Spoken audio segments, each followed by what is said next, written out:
হিসেব না দিলে পরে টাকা দেওয়া হবে না। এটা তো স্বাভাবিক ব্যাপার, এটা তোর মধ্যে কোনো ভয়ঙ্কর কিছু ব্যাপার না। ইউসি দেবে, বকেয়া নেবে।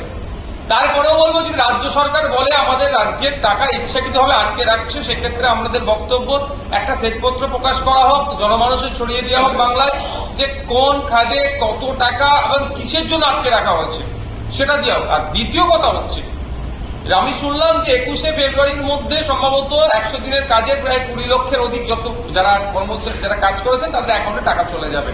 ব্যাপারটা হচ্ছে এত হাজার কোটি টাকা অ্যাকাউন্টে দিতে পারছে, সংবিধানের 131 নম্বর ধারাকে সামনে রেখে আইনের দ্বারস্থ হতে পারছে না কেন? অল্প কয়েকটা টাকা খরচ করে সুপ্রিম কোর্টে গিয়ে রাজ্য সরকারের পক্ষ থেকে কেন্দ্র সরকারের বিরুদ্ধে আইনত লড়াই যাচ্ছে না কেন?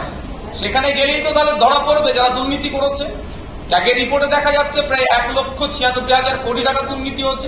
100 দিনের কাজেরও দুর্নীতিরা তো ফুটে উঠবে, কারণ প্রায় 14.5 লক্ষ জব কার্ড পশ্চিমবাংলায় বানিয়েছে কারা? তৃণমূল আশ্রিত, যারা তৃণমূলের দ্বারাই তৈরি হচ্ছে।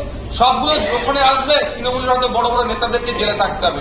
সেই জন্য জেলে না গিয়ে তার কর্মীদেরকে বাঁচানোর জন্য, তার নেতাদেরকে বাঁচানোর জন্য আবার ঋণ নিয়ে মানুষকে দেওয়ার চেষ্টা করছে। যদিও কতটা দেবে এখনো সত্যতা নাই।